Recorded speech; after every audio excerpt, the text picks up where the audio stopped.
Hello friends, नमस्कार। मैं SP Shukla आप सभी साथियों का आपके अपने परिवार हिंदी गंगा में स्वागत, वंदन एवं अभिनंदन करता हूं।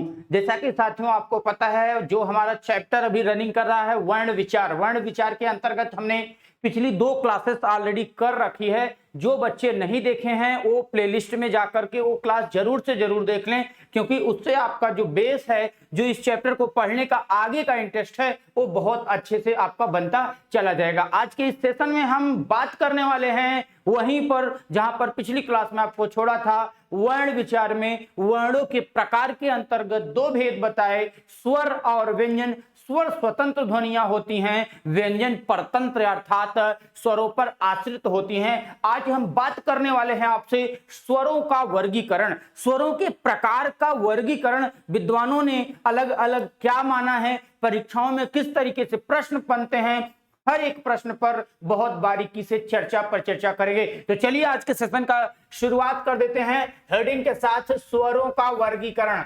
आप लोगों को जैसा कि हेडिंग पढ़ता ही होगा, स्वरों का वर्गीकरण करते हैं। किसका वर्गीकरण साथियों? स्वरों का वर्गीकरण।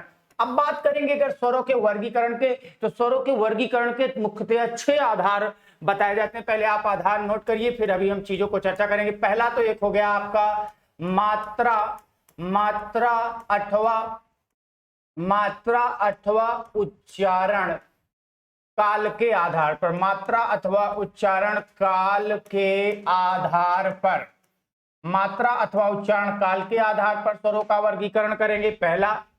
दूसरा, जीभ की क्रियाशीलता के आधार पर, जीभ की क्रियाशीलता के आधार पर, जीभ की क्रियाशीलता के आधार पर स्वरों का वर्गीकरण किया जाएगा। और उसके बाद तीसरा, मुख के खुलने या फिर आप ब्रैकेट में लिख लीजिए तालु की स्थिति के आधार पर, तालु की स्थिति के आधार पर, तालु की स्थिति के आधार पर। और उसके बाद आता है चौथा, ओष्ठ आकृति या बनावट या खुलने के आधार पर।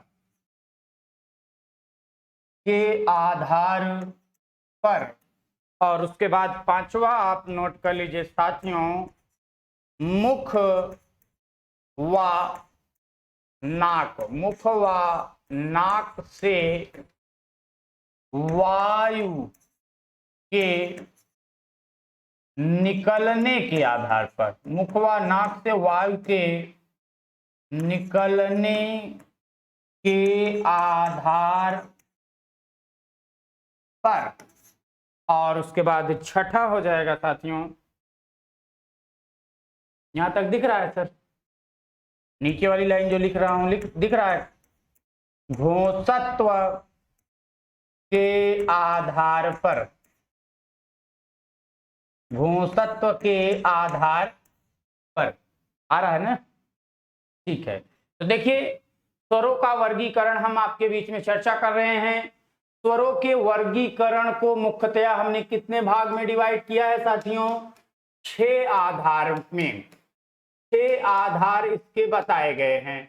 अब देखिए, बहुत सारे विद्वान साथी करते क्या हैं, मुख व नाक से वायु के निकलने के आधार पर जो अनुनासिक वर्ण हैं, जो अनुस्वार हैं, उनको स्वरों से अलग करके, स्वरों से इतरेतर करके उनको अलग कर देते हैं, और जो उनकी स्थिति होती है वो स्वरों के अलावा व्यंजनों में बताते हैं।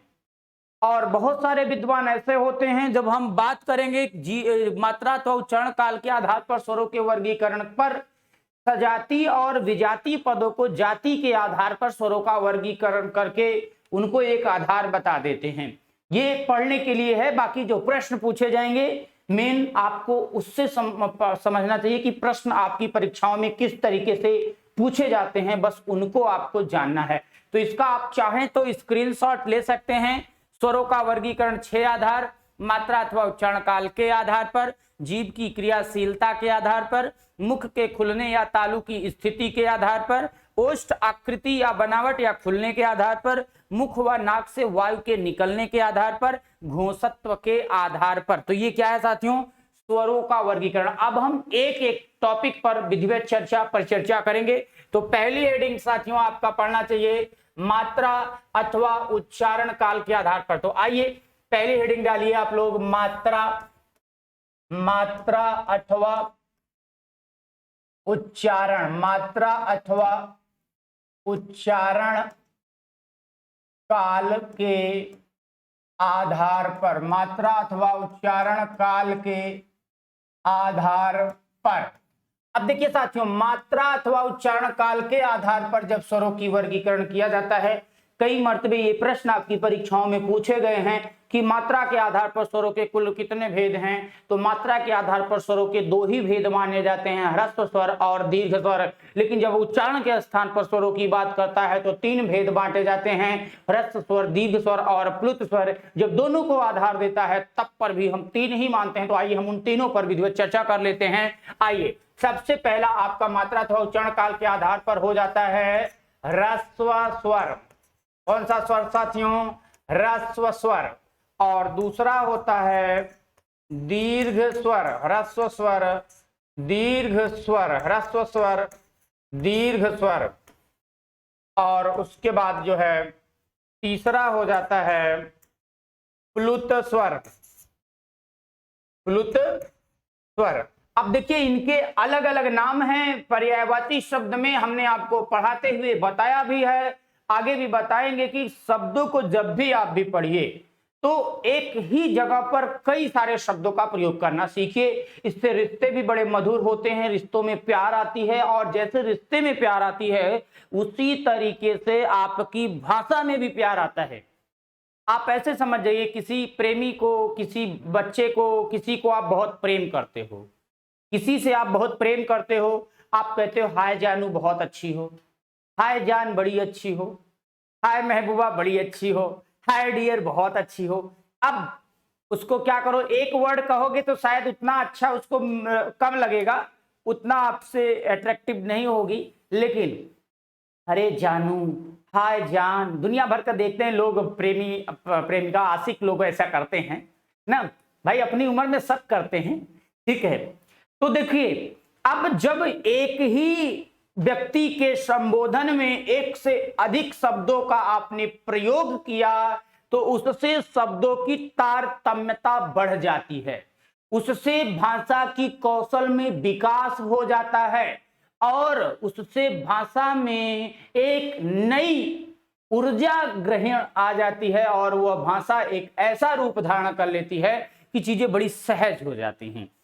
क्योंकि साथियों आपको पता है, शब्दों का ही खेल है, शब्दों का ही मेल है, शब्दों से ही बच्चा पास है और शब्दों से ही बच्चा फेल है। इसीलिए शब्द की अपनी एक पराकाष्ठा है, शब्द को कितने अच्छे तरीके से आप प्रयोग करते हो ये आप पर डिपेंड करता है। तो आइए उन्हीं शब्दों के संकलन के साथ, ह्रस्व स्वर का एक अलग नाम भी होता है। ह्रस्व स्वर को एक और नाम से भी जानते हैं, किसके नाम से, लघु स्वर के नाम से। ह्रस्व स्वर को एक मात्रिक स्वर भी कहा जाता है, एक मात्रिक स्वर भी कहा जाता है, और ह्रस्व स्वर को छोटी मात्रा वाले शब्द भी कहे जाते हैं। कौन सी, छोटी मात्रा वाला भैया कहा जाता है, और ह्रस्व स्वर को ही मूल स्वर भी कहते हैं।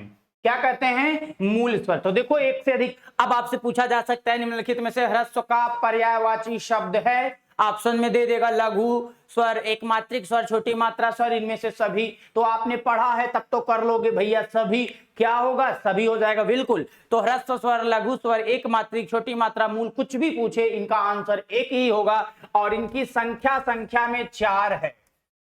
मूल स्वरों की संख्या 4, छोटी मात्रा की स्वरों की संख्या 4, एक मात्रिक स्वरों की संख्या 4, लघु स्वरों की संख्या 4, ह्रस्व स्वरों की संख्या चार। समझ में आएगा नहीं? सबके क्या है, चार ही हैं। कौन कौन से चार हैं देखिए, आ, ई, ऊ और री।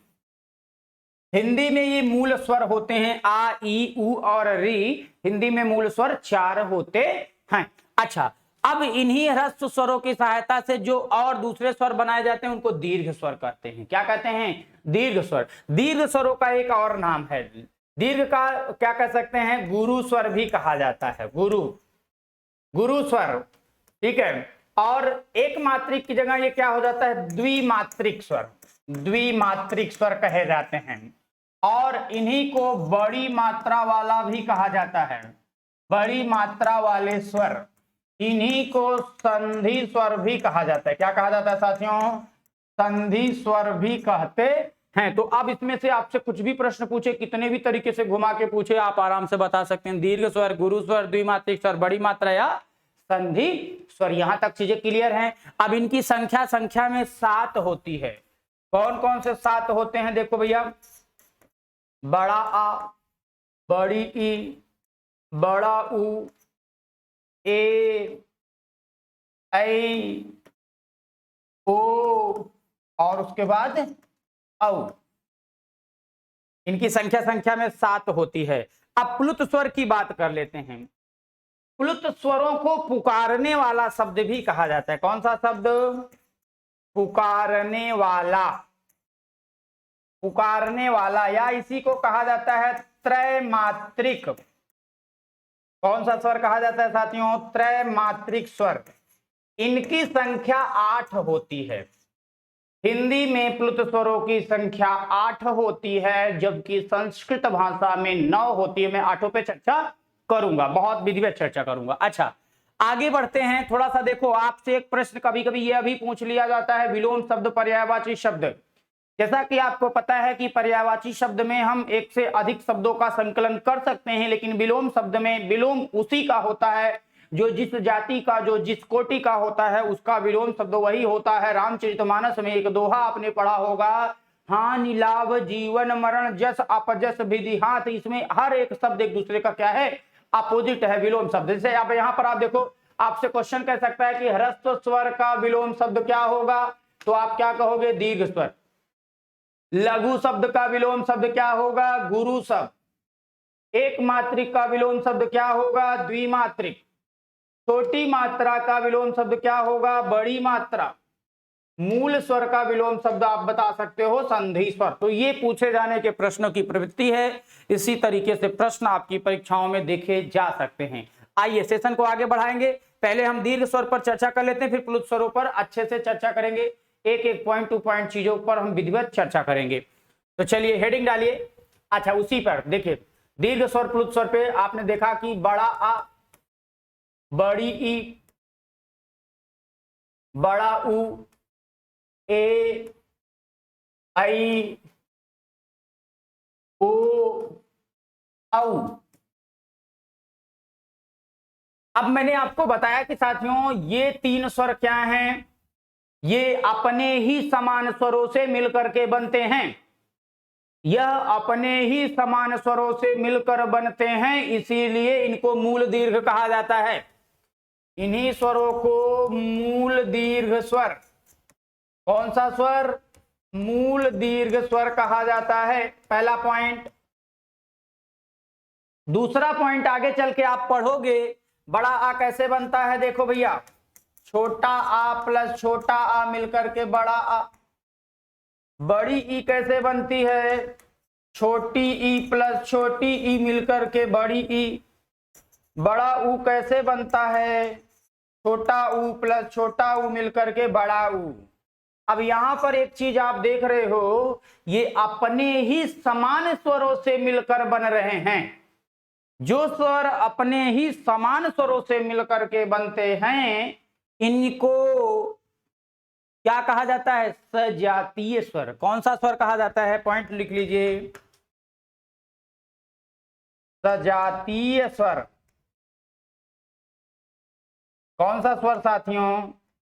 सजातीय स्वर के नाम से जाना जाता है। तो ये हो गया। अब कई लोग इसी को आप चाहो तो जाति के आधार पर स्वरों का वर्गीकरण एक अलग भेद मान लो, सात भेद कर दो, लेकिन हम इसी में बता देते हैं।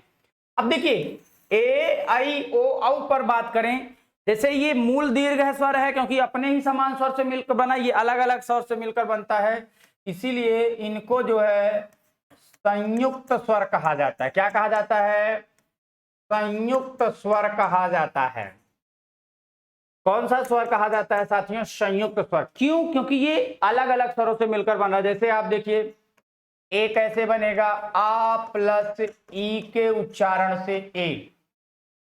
आई कैसे बनता है आप जान लीजिए, आ प्लस ए के उच्चारण से। आगे आप देखो स्वर संधि पढ़ोगे, संधि में आप देखो बड़ा आ, बड़ी ई, बड़ा ऊ, दीर्घ स्वर में दीर्घ संधि में पढ़ोगे ए ओ। आप गुण संधि पढ़ोगे, वृद्धि संधि पढ़ोगे, अयादि संधि पढ़ोगे, उन सब में इस तरीके से प्रयोग किया जाएगा, इसलिए जानना बेहद जरूरी है। तो देखो ए कैसे बना, ए कैसे बना। ओ किस तरीके से बनेगा? देखिए आ प्लस ऊ के योग से ओ बनता है। औ कैसे बनता है साथियों? आ प्लस ओ के योग से। यदि आप वर्ण विचार सही से पढ़ लेते हैं साथियों, तो आप यकीन मानिए आपको हिंदी में चाहे आप संधि की बात कर लीजिए, उपसर्ग की बात करिए, प्रत्यय की बात करिए, या फिर आप आगे चल करके पढ़ेंगे छंद, ये सारे चैप्टर आपको पढ़ने की आवश्यकता नहीं पड़ेगी। आपको इसी चैप्टर से मैं इंक्लूड करा के दिखाऊंगा पढ़ाते समय। ऐसा नहीं कि पढ़ाऊंगा नहीं, पढ़ाऊंगा, लेकिन वहां चीजें आपको बहुत अच्छे से क्लियर होंगी, इसलिए बहुत ध्यान से इसको पढ़िएगा। तो देखिए ये जो है ये अपने से अलग स्वरों से मिलकर के बनते हैं। क्या होते हैं साथियों? ये अपने से अलग अलग स्वरों से मिलकर बनते हैं, इसीलिए इनको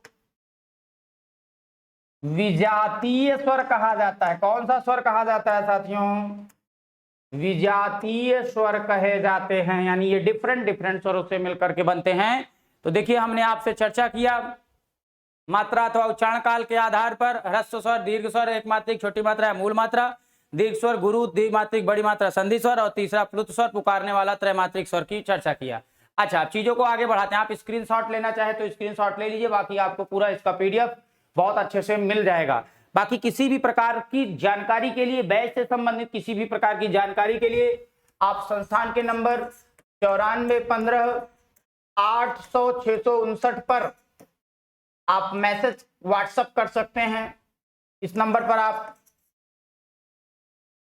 व्हाट्सएप कर सकते हैं, कॉल भी कर सकते हैं। किसी भी प्रकार की इंक्वायरी के लिए, आपकी आगामी किसी भी परीक्षा की इंक्वायरी के लिए आप इस नंबर पर व्हाट्सएप या कॉल करके उसके थ्रू जानकारी प्राप्त कर सकते हैं। तो आइए हम बात कर रहे थे, प्रकार की बात किया। देखिए सजातीय स्वर, विजातीय स्वर भी पूछा जाता है, मूल स्वर, संयुक्त स्वर भी पूछा जाता है। हम इसके बाद प्रश्नों की सीरीज लाएंगे इस चैप्टर के बाद, तो वहां पर प्रश्न जाके अच्छे से क्लियर होंगे।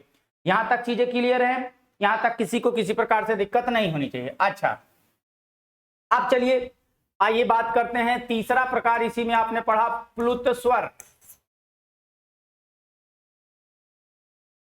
प्लुत स्वर साथियों जान जाइए, पुकारने वाले शब्द, पुकारने वाले, या ब्रैकेट में लिख लीजिए बुलाने वाले, बुलाने वाले। जैसे आपने देखा होगा कि जो संगीतज्ञ होते हैं, जो हमारे कलाकार होते हैं, गायन वादन करते वक्त थोड़ी देर सांस को बढ़ाते हैं। जैसे आपने पढ़ा होगा रे ग म पा रे, तो ये जो 32 प्रकार के मुंह बनाते हैं जिसमें सांस को अपने जो है बल देते हैं, यही क्या करता है? प्लुत का रूप धारण कर लेता है। जैसे कोई बहुत दूर हो, आप बुला रहे हो, भैया को बुला रहे हो, भैया, अब भैया सुनाई में नहीं है, उनको सुनाई में नहीं आ रहा है, तो क्या कहोगे? भैया, भैया। तो जब इस तरीके से आप पुकारते हो तो वह क्या होता है? प्लुत का रूप धारण कर लेता है। यानी बस ऐसा जान जाओ, प्लुत स्वर का मतलब पुकारने वाले या गूंजन। आप देखो कंपन, एक बंद कमरा हो, खाली कमरा हो, उसमें आवाज जैसे आप कहेंगे हेलो हेलो, तो कान में टकरा के लड़ती है। डीजे बाजा आपने देखा होगा, वहां डीजे की आवाज से लगता है एक बार बजती है तो उसकी आवाज आपके कानों में कंपन करती रहती है। तो ये जो चीजें होती हैं वही क्या होती हैं, प्लुत स्वर या प्लुत रूप धारण कर लेती है। इनको त्रैमात्रिक स्वर भी कहा जाता है। इनकी संख्या 8 है। कौन कौन से 8 हैं?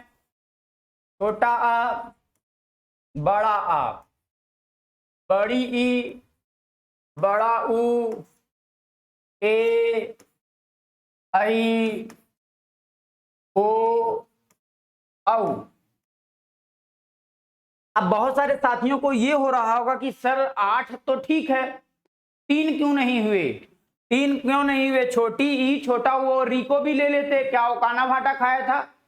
बिल्कुल उसको भी ले सकते हैं, लेते भी हैं। लेकिन साथियों जानिए, जब आप छोटी ई, छोटा ऊ और री को पुकारने के लिए प्रयोग करते हो, वह ऑटोमेटिक बड़ी बन जाती है। वह ऑटोमेटिक बड़ी बन जाती है, यानी उनको जैसे ही प्लुत में रूप धारण कराओगे वह चेंज हो जाएगा, इसीलिए उनको प्लुत में नहीं रखा गया। अभी देखिए, जैसे मैंने कहा भैया, भैया, भैया, ई बढ़ जा रही है, मैया, ऐसा देख लीजिए। जैसे मैं कहूं मैया, अब ई पे प्रेशर दोगे तो ये अपने आप बड़ी ई का उच्चारण करेगी। है छोटी लेकिन अपने आप बड़ी ई का उच्चारण करेगी, इसीलिए क्या कहलाएंगे? प्लुत स्वर कहलाएंगे। प्लुत स्वर को अंग्रेजी के अक्षर 3 की तरह व्यक्त करते हैं। बचपन से आपने पढ़ा है ओम, जैसे ओम, ये आपने इस तरीके से पढ़ लिया है ना। बाकी जब इनका हम उच्चारण करते हैं, जैसे आपने देखा होगा किस तरीके से ये किया, जैसे आप मान लीजिए गुरु जी को बुला रहे गुरु, अब ऐसे ही आप इस तरीके का जब साइन लग जाता है तो इसका मतलब क्या है? वो प्लुत है। जहां पर आपको इस तरीके का साइन या डैश डैश मिल जाता है, इसका मतलब वह क्या हो रहा है? प्लुत का रूप धारण कर ले रहा है। आशा करता हूं कि समझ में आ गया होगा। अच्छा, चलिए दूसरा आधार, पहला आधार हमने चर्चा कर दिया। देखिए दिखाते हुए चलते हैं। मात्रा अथवा उच्चारण काल के आधार पर हो गया। अब हम बात करेंगे आपसे जीव की क्रियाशीलता के आधार पर। आइए बढ़ते हैं हम अगले पॉइंट पर। अगली हेडिंग डालिए साथियों, सेकंड, जीव की अथवा जीवा की क्रियाशीलता के आधार पर, क्रियाशीलता के आधार पर, जीव की क्रियाशीलता के आधार पर 3 भेद बांटे जाते हैं।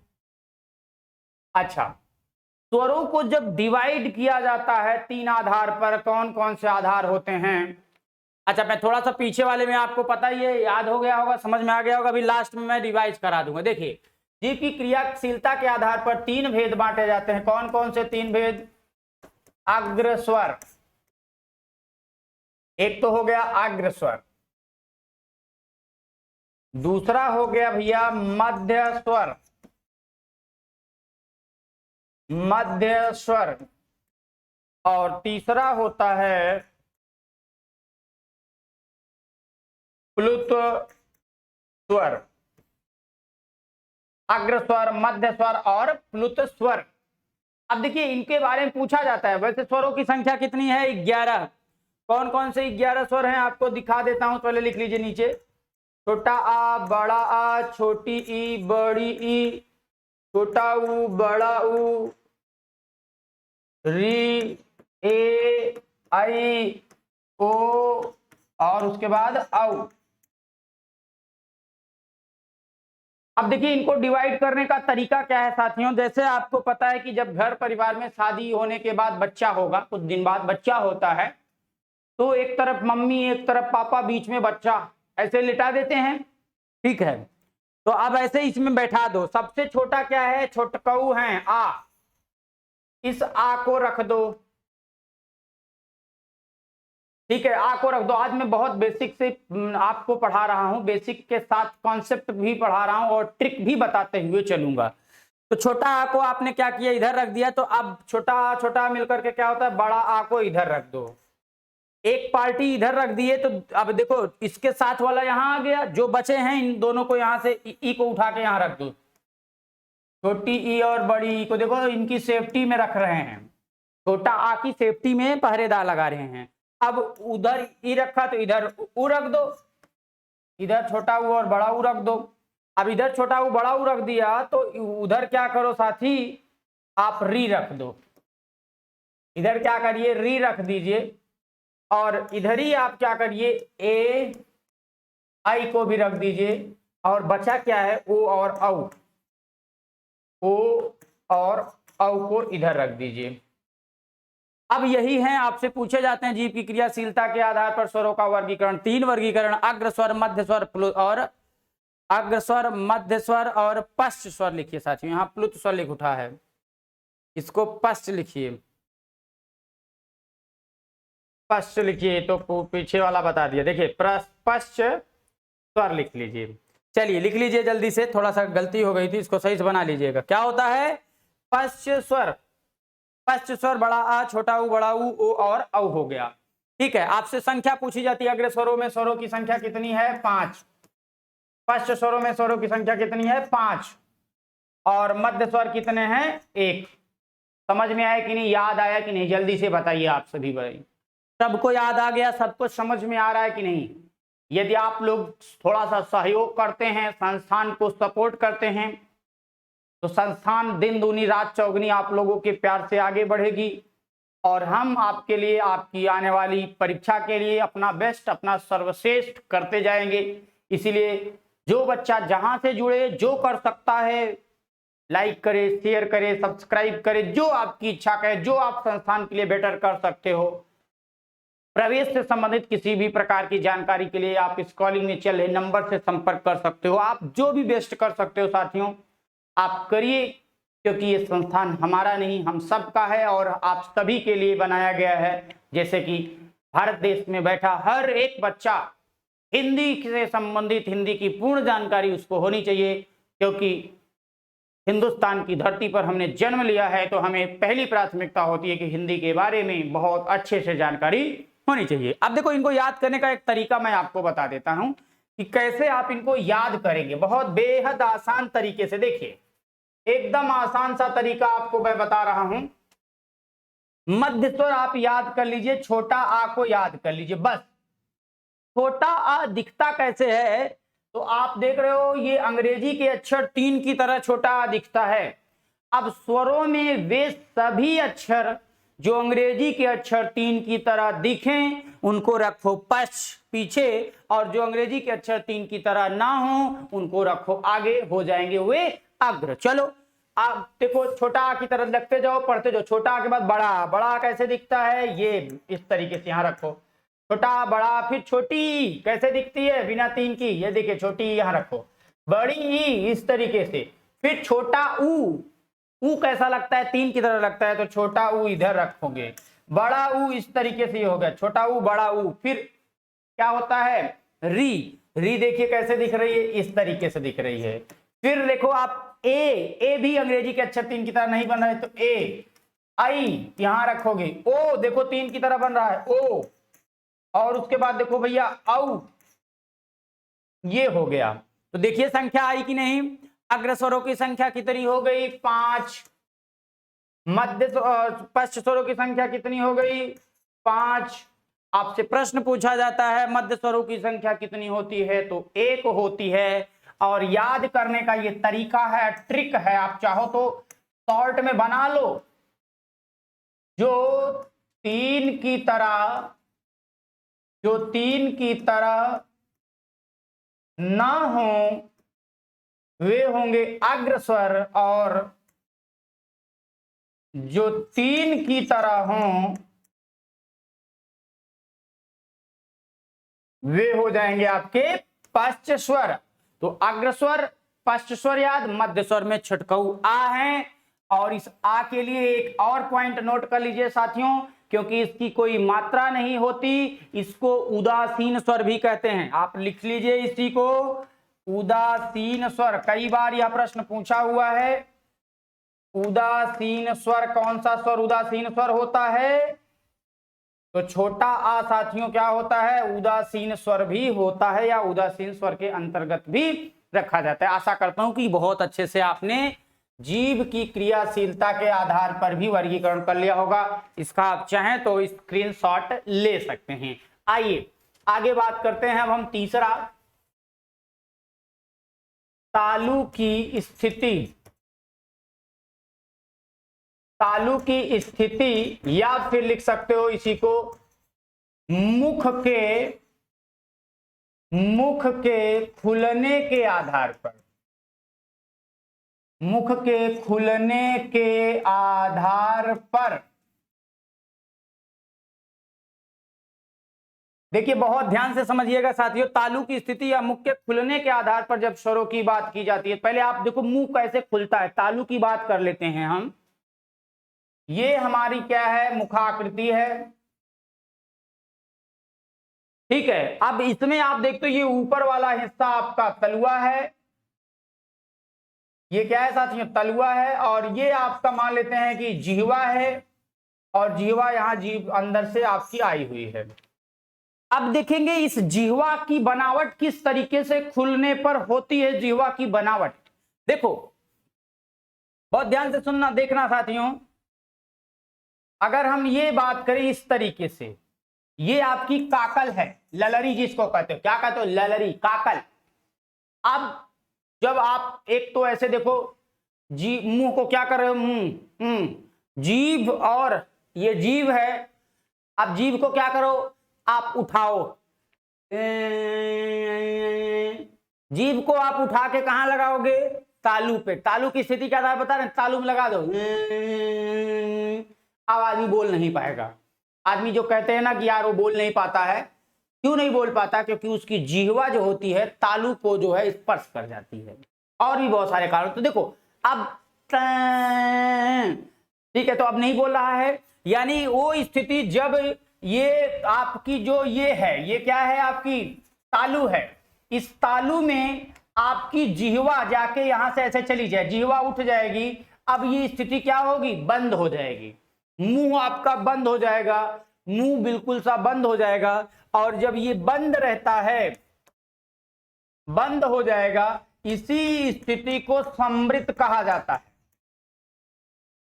इसी स्थिति को, जिसमें मुख क्या होता है, पूरा का पूरा बंद होता है, वे संवृत कहलाते हैं। क्या कहलाते हैं साथियों, संवृत कहलाते हैं। अच्छा, अब संवृत के अलावा अब देखो एक स्थिति तो ये हुई, दूसरी स्थिति क्या होगी, जैसे ये तलुआ है और ये जिह्वा है।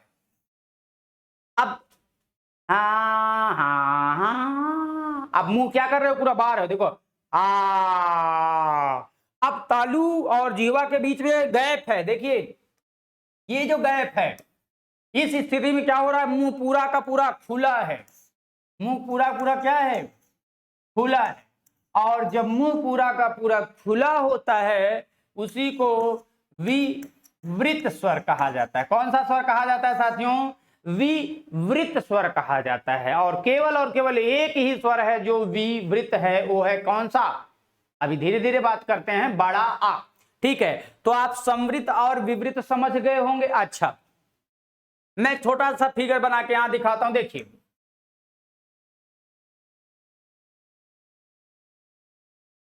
एक स्थिति ऐसे भी बनती है साथियों, जब आप जैसे आपको गला पड़ जाए तो पानी पीने के लिए क्या करते हैं, आप पानी डाल के करते हो, तो स्थिति क्या होती है, एक बार उस स्थिति में आगे की तरफ खुलता है और एक बार बंद रहता है। तो खुलना, थोड़ा सा खुला रहे तो अर्ध विवरित, और थोड़ा सा बंद रहे या थोड़ा सा खुला हुआ सा प्रतीत हो तो क्या हो जाएगा, आपका अर्ध संवृत हो जाएगा। तो आप इसका फिगर का स्क्रीनशॉट ले लीजिए, इतने में आप समझ गए होंगे, फिर मैं लिख के बताता हूं।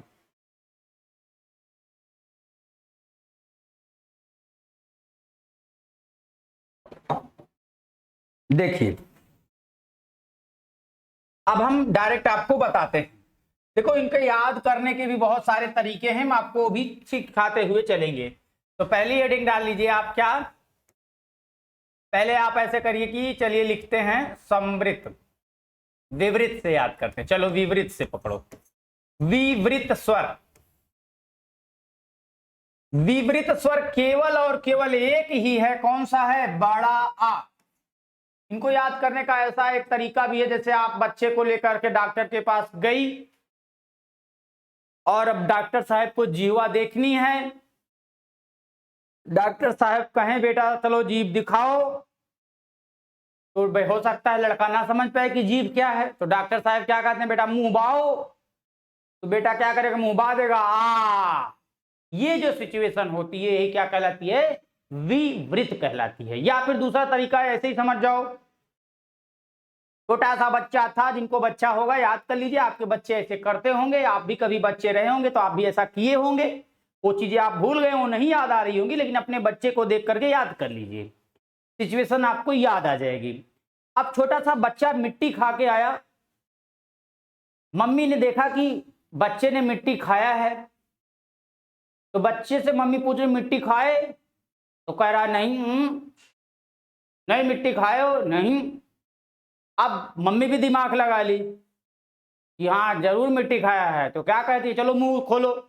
अब बच्चा भूल गया कि मिट्टी खाने के नहीं पूछ रही है, अब वो सोच रहा है कि मुंह खुलवा रही है, तुरंत मुंह बा दिया गप से, तो मुंह बाते ही क्या हुआ, मिट्टी दिख गई। ये जो सिचुएशन घटित होती है जिसमें मुख हमारा पूरा का पूरा खुल जाता है, वही विवृत कहलाता है। और विवृत स्वरों की संख्या केवल और केवल एक है, जो कि बड़ा आ। ये बड़ा आ आपका क्या है साथियों, विवृत स्वर है। आशा करता हूं कि यहां तक चीजें आपको समझ में आ गई होंगी। अच्छा, आगे विवृत के अलावा आपसे पूछा जाता है, अब विवृत से हम पहले पकड़ लेते हैं अर्धविवृत। अर्धविवृत स्वर, अर्धविवृत स्वर का मतलब जिसमें आधा खुले। तो याद करने का तरीका यह भी है कि बड़ा आ से विवृत, इसका आधा क्या होता है, इसका आधा छोटा आ होता है, तो छोटा आ को इसमें लिख दो। दूसरा, अब हम चलिए चेक करते हैं, वर्णमाला में स्वरों को हम उच्चरित करके ही देख लेते हैं कि किसमें हमारी तालु की स्थिति क्या बनेगी। देखिए छोटा अ, देखिए मुंह क्या हो रहा है, यहां हमारी ललरी से देखिए छोटा सा मुंह खुल रहा है, ये सिचुएशन क्या हो गई, अर्धविवृत। अब बड़ा को क्या कहेंगे, मुंह पूरा खुल गया। ई ई ई उ ऊ ए ए, अब देखो ई ई उ ऊ ई और ऊ में आपका मुंह क्या है, बंद सा है। आप मुख को बंद करके भी देखते हैं ना, गांव के बुढ़े लोग होते हैं, या फिर कई लोगों को आपने देखा होगा पान मुंह में भर के करते हैं, तो आदमी समझ जाता है कि ऊ कर रहे हैं ना। तो इसका मतलब क्या हो गया, आपको तो पूरा का मुख बंद है। अच्छा चलो, अब देखो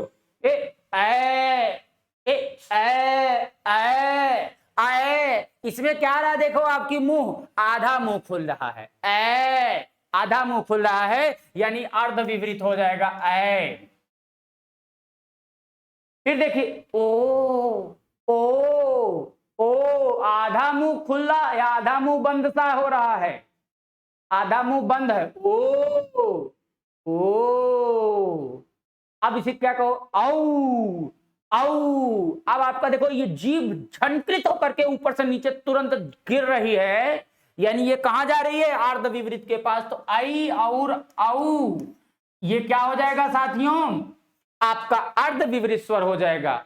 आपने देखा होगा किसी का पैर दब जाए तो क्या कहता है, आई माई रे, उई माई रे। तो क्यों, ये इसका कारण ये तालु की स्थिति या मुख के खुलने के आधार पर जब स्वरों का वर्गीकरण करते हैं तब ये सिचुएशन घटित होती है।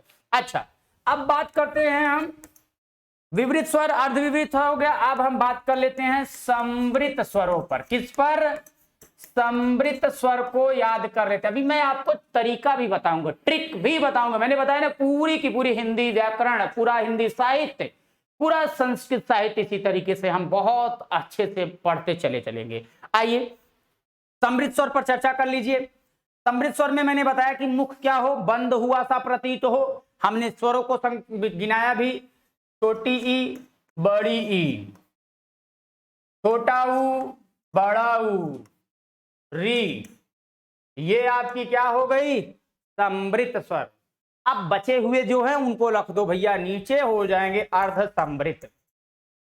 अर्ध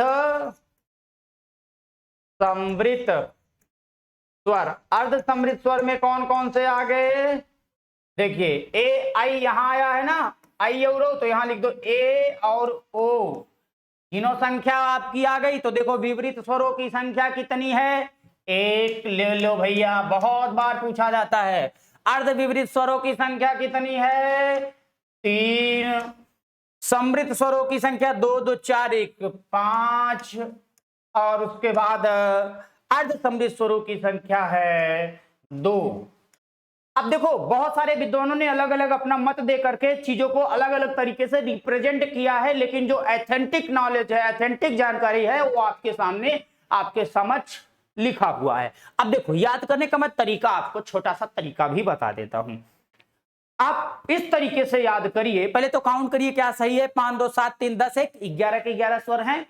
याद करने का तरीका यही है इसका साथियों कि सबसे पहले आप क्या करिए, चलिए विपरीत स्वर पकड़ लेते हैं, क्योंकि विपरीत स्वर में एक ही मात्र स्वर है, बड़ा आ।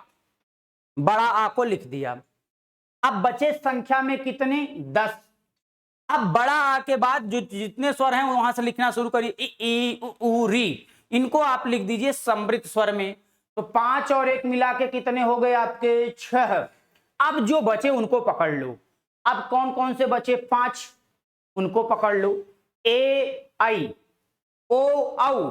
तो इसमें से क्या कर रहे हैं? ए को नीचे, आई को ऊपर, ओ को नीचे, औ को ऊपर, ऐसे डिवाइड कर दो। तो देखो 2 2 4 बट गए। अब बचा कौन था? 1। छोटकऊ बचे थे। छोटकऊ भैया बड़कऊ के साथी हैं, इसीलिए बड़कऊ के परिवार में रहेंगे। बातें खत्म, यहां रख दो। समझ में आया कि नहीं? तो ये है स्थिति आपकी तालु की स्थिति या मुख के खुलने के आधार पर स्वरों का वर्गीकरण। बहुत ही इंपॉर्टेंट प्रश्न बनते हैं, क्योंकि जो प्रश्नों की प्रवृत्ति है दिन प्रतिदिन बदलती जा रही है। पहले सीधे आपसे प्रश्न पूछ लिया जाता था ह्रस्व स्वर, दीर्घ स्वर और प्लुत स्वर से। अब उनको धीरे धीरे एग्जामिनर कम करने लगा है, क्योंकि अब लगभग सबने पढ़ भी लिया है, लोगों ने पढ़ा भी दिया है। अब एग्जामिनर एक नए प्रश्नों को आपके बीच में लाना चाहता है, इसलिए ये आपका बहुत महत्वपूर्ण रोल अदा कर रहा है इस समय। चलिए तीसरा हो गया। अब हम चौथे आधार पर बात करते हैं। चौथी स्थिति हमारी क्या है? ओठों की स्थिति के आधार पर।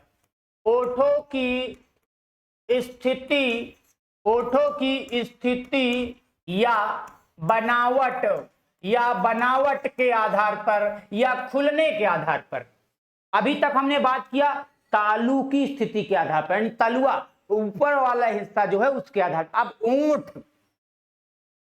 ऊंट किस तरीके से कार्य करते, जरा आप बात करो। देखो पढ़ के देखो स्वरों को। अ उ ऊ ए ओ औ अन अह तो लेना नहीं है, छोड़ दो उसको, स्वरों को लो केवल। अ ई उ ऊ ए ओ ओ। अब यहां से एक चीज पा रहे हो आप, जो हमारी ऊंठों की स्थिति है ये 2 तरीके से डिवाइड हो रही है। एक बार ये वृत्ताकार हो जा रही है और एक बार ये अर्धवृत्ताकार हो रही है। यानी ओठों की स्थिति 2 प्रकार से जाएगी, एक अर्धवृत्ताकार और एक हो जाएगा आपका वृत्ताकार। ऐसा अर्धवृत्ताकार और वृत्ताकार, इसी को आपकी व्याकरण की भाषा में अर्ध में नाम दिया जाता है। क्या नाम दे दिया जाता है? ओष्ठ की स्थिति के आधार पर जब इसको हम बांटते हैं तो उसी को कहीं पर अर्ध लिख देता, अर्ध लिखे या आधा लिखे, वही बात होती है अर्धवृत्तमुखी। क्या कहा जाएगा? वृत्तमुखी। इसके पहले समृद्ध विवृत आपने पढ़ा, अर्ध समृद्ध अर्ध विवृत पढ़ा। यहां पर वृत्तमुखी, वहां ता आधा नहीं था, पूरा था। यहां ता आपका स्वर रहित भी हो जाएगा। आइए इसकी बात कर लेते हैं। एक तो हो जाएगा आपका, क्या हो जाएगा? वृत्तमुखी स्वर, आवृत्तमुखी स्वर। चलिए लिखिए आवृत्तमुखी स्वर, आवृत्तमुखी स्वर। और उसके बाद दूसरा हो गया आपका वृत्तमुखी स्वर, वृत्तमुखी स्वर। आइए डिवाइड करते हैं, लिखते हैं आवृत्तमुखी स्वरों में स्वरों को काउंट करते हैं। चलो हम पढ़ के देखते हैं। देखो छोटा आ ई उ ऊ, ये आपका नीचे जा रहा है, नीचे रखिए। उ ऊ ए क्या हो जाएगा? ए और उसके बाद ओ औ यहां आ जाएगा, ओ औ। अब देखिए यहां पर एक चीज आप समझने का प्रयास करिए। आपसे पूछा जाता है आवृत्त मुखी स्वरों की संख्या कितनी है, तो आवृत्त मुखी स्वरों की संख्या 2 2 4 2 6 कितनी है, 6 है। आवृत्त मुखी स्वरों की संख्या 6 है।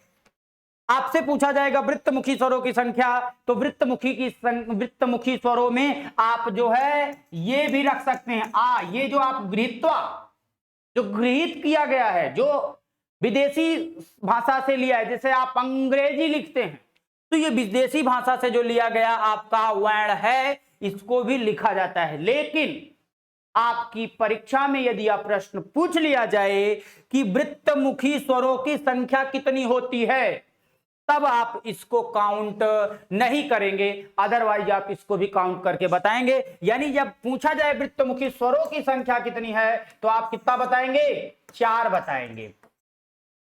कितना बताएंगे साथियों, 4 बताएंगे। आवृत्तमुखी स्वरों में अच्छा एक काउंट आप और कर लीजिए, 7 हो जाएगा। इसमें री बची हुई है, री लिख लीजिए। आवृत्तमुखी स्वरों की संख्या कितनी हो जाएगी, 7, और वृत्तमुखी स्वरों की संख्या हो जाएगी 4। 7 और 4 मिलकर के हुए 11। कई बार प्रश्न में यह भी देखने को मिला है, निम्नलिखित में से वृत्तमुखी स्वर है, वहां पर ऑप्शन में आपको ये दिया हुआ है, इसके अलावा जो है, इसके अलावा इस स्वर के अलावा इनमें से आवृत्तमुखी स्वर दिया होता है, तो उस सिचुएशन में ये सही हो जाता है। इसीलिए पढ़ने की दृष्टि से हम वृत्तमुखी स्वर में इसको भी रख देते हैं। ठीक है, आइए बढ़ते हैं हम चौथे आधार के बाद पांचवें आधार पर। मुख व नाक, मुख व नाक से वायु के निकलने के आधार पर, वायु के निकलने के आधार पर, देखिए साथियों, मुख व नाक से वायु के निकलने के आधार पर जब स्वरों का वर्गीकरण किया जाता है तो 2 भेद बांटे जाते हैं। एक तो होता है निरनुनासिक और दूसरा होता है अनुनासिक। लिख लीजिए जल्दी से। एक हो गया आपका निरनुनासिक स्वर, निरनुनासिक स्वर, और दूसरा होता है अनुनासिक स्वर, अनुनासिक स्वर। देखिए निरनुनासिक स्वरों को मौखिक स्वर भी कहा जाता है। मौखिक स्वर, मौखिक स्वर, समस्त स्वर जो होते हैं साथियों, कुछ विद्वान आ ई उ को ही मौखिक स्वर की संज्ञा में रखते हैं, लेकिन हमारा मानना है कि समस्त स्वर जो होते हैं ये निरनुनासिक स्वर होते हैं या मौखिक स्वर होते हैं। ठीक है, समस्त स्वर जैसे आ ई उ ये सभी आपके क्या हो गए, निरनुनासिक या मौखिक स्वर हो गए। अनुनासिक स्वर का मतलब चंद्रबिंदु। अब चंद्रबिंदु 3 तरीके से बिंदी लगाई जाती है, एक अनुस्वार का लगता है, एक अनुनासिक का भी लगता है, और आगे चल करके अभी आपने अंग्रेजी यानी जो विदेशी भाषा से लिया गया वर्ण है उसको भी रखा जाता है। तो इस पर तो हम विधिवत चर्चा क्लास में करेंगे, यहां पर हम केवल मोटे तौर पर स्वरों का वर्गीकरण कर रहे हैं। तो अनुनासिक स्वरों में आपका अनुनासिक है, इसी चंद्रबिंदु को अनुनासिक कहते हैं। इसके 3 प्रयोग, बिंदु 3 तरीके से आप पढ़ेंगे, एक चंद्रबिंदु, एक बिना बिंदी का बिंदु और एक बिंदु। ठीक है, तो इन पर तो मैं विधिवत चर्चा करूंगा साथियों क्लास में। बाकी आपको क्या नॉलेज है, आपको क्या जानकारी है, आप कमेंट के माध्यम से जरूर बताते रहें। आइए, अनुनासिक स्वर से क्या होता है, बस इतना सा आप जानिए। यहां इसके पढ़ाने का एक ही औचित्य है साथियों कि अनुनासिक स्वरों के प्रयोग से, अनुनासिक स्वरों के प्रयोग से आप जो भी शब्द बनेंगे उनके अर्थ बदल जाते हैं, शब्द के अर्थ बदल जाते हैं। जैसे मैं आपसे बात करूं निरनुनासिक स्वर में, एक छोटा सा उदाहरण अगर आपके सामने मैं पेश करूं, सास, क्या कर दूं, सास। अब इस सास का मतलब क्या है, इस सास का मतलब होता है शादी विवाह में गिफ्ट में जो मां मिलती हैं, लड़कियों को भी मिलती हैं और लड़कों को भी मिलती हैं। लड़कियां पैसा खर्च करती हैं तो पाते हैं और लड़के फ्री में पाते हैं। तो जो सासू माँ होती हैं उन्हीं को सास कहा जाता है, जो कि सास लोगों को बड़ी प्यारी होती हैं, ऐसा लोग कहते हैं। अभी तो अनुभव नहीं है लेकिन लोगों का अनुभव ऐसा लगता है। ठीक है, तो देखो निरनुनासिक स्वर में जो सास हुआ अब जब इसमें आप अनुनासिक शब्द का प्रयोग करेंगे तो इसका अर्थ बदल जाएगा। मैंने कहा सास का मतलब आप समझ गए, गिफ्ट में जो मां मिलती है वो सास हो गई, बस इतना आप जान जाओ, आप बाकी हम पढ़ाते हुए बताएंगे। अब हमने क्या किया, इसी में निरनुनासिक के बाद अनुनासिक का प्रयोग कर दिया, बिंदु लगा दिया इसी में, तो ये क्या बन गया, सांस। अभी तक हवा केवल मुख से अबाध रूप से निकल रही थी, अब हवा मुख और नाक दोनों से संचरित करने लगेगी। ऐसा भी आप एक डिफिनेशन दे सकते हैं, वे स्वर जिनमें हवा केवल मुख से निकलती है वे निरनुनासिक, वे स्वर जिसमें हवा मुख के साथ साथ नाक से भी निकलती है उसे अनुनासिक स्वर कहते हैं। जैसे आपने देखा अनुनासिक स्वरों से या अनुनासिक के प्रयोग से शब्द का अर्थ बदल जाता है। अब सांस से क्या बन गया, सांस, सांस, सांस। अब ये सांस क्या है, आज कोरोना के समय में आप देख रहे हैं ऑक्सीजन की बहुत कमी पड़ रही है, जिसके रुक जाने से जो गति होती है इंसान की वो भी ठहर जाती है, खत्म हो जाती है। जो हमारा दिल, जो हमारा धड़कन 1 मिनट में 72 बार धड़कता है, अगर 1 मिनट भी आराम कर ले, 1 सेकंड भी आराम कर ले तो इंसान की गति खत्म हो जाती है। तो अब देखो इस सांस का मतलब, इस सांस का मतलब क्या होता है, इस सांस का मतलब हमारी हवा से या जो हम सांस लेने के लिए हवा का प्रयोग करते हैं वही हो गया। तो दोनों में अर्थ समझ में आया कि नहीं, डिटेल चर्चा हम क्लास में करेंगे। अच्छा आइए अंतिम बिंदु पर हम चर्चा कर लेते हैं। घोषत्व के आधार पर, घोषत्व के आधार पर स्वरों का वर्गीकरण। साथियों आगे चलकर आप पढ़ेंगे घोष का मतलब क्या होता है, पहले यही पकड़ लो। घोष का मतलब होता है गर्जना, गर्जन। जैसे आपने देखा एक माइक, एक एंकर क्या करता है, कहते ना कि नेताजी आ चुके हैं, घोषणा पत्र जारी किया जा रहा है। घोषणा पत्र का मतलब गूंज, टंकार। वे स्वर ध्वनियां या वे ध्वनियां जिनके उच्चारण में हमारी स्वर तंत्रियां झंकृत होती हैं वही सघोष कहलाते हैं, और जिनमें स्वर तंत्रियां झंकृत नहीं होती वे अघोष कहलाते हैं। यानी इनके 2 भेद बांटे जाते हैं, सघोष और अघोष। सघोष को केवल और केवल घोष के नाम से भी जाना जाता है। यहां पर जो आपकी परीक्षाओं में प्रश्न पूछा जाता है साथियों, आप जान लीजिए समस्त स्वर ध्वनियां सघोष होती हैं। क्या होती हैं, समस्त स्वर ध्वनियां सघोष होती हैं। यानी छोटा आ बड़ा आ, छोटी ई बड़ी ई, छोटा ऊ बड़ा ऊ, री, ए आई ओ, और उसके बाद क्या हो गया, औ। ये समस्त स्वर ध्वनियां क्या हैं साथियों, ये समस्त स्वर ध्वनियां सघोष हैं। क्या हैं, सघोष हैं। इसी को केवल और केवल घोष के नाम से भी जाना जा सकता है या घोष भी कह सकते हैं। समझ में आया कि नहीं। आशा करता हूं कि आज की क्लास में जिसमें हमने आपके बीच में अध्यापन किया, स्वरों का वर्गीकरण, केवल स्वरों के वर्गीकरण पर चर्चा किया, अगली क्लास में हम आएंगे और वहां पर व्यंजन से रिलेटेड, यानी आप व्यंजन स्टार्ट करेंगे कि व्यंजन क्या है, व्यंजनों का वर्गीकरण करेंगे और उन पर बहुत विधिवत चर्चा करेंगे। तो मिलते हैं अगली क्लास में।